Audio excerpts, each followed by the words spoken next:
អ្នកចងចាំកុំឲ្យភ្លេចលេខ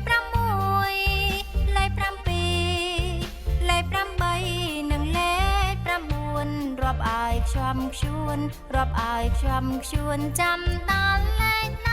10លេខ1 2 3កុមារប្រុសស្រីចោនាងចងចាំលេខ4លេខ5ចូលអ្នកចងចាំកុំឲ្យភ្លេចលេខ6លេខ7លេខ8និងលេខ9រាប់ឲ្យខ្ជាប់ខ្ជួនរាប់ឲ្យខ្ជាប់ខ្ជួន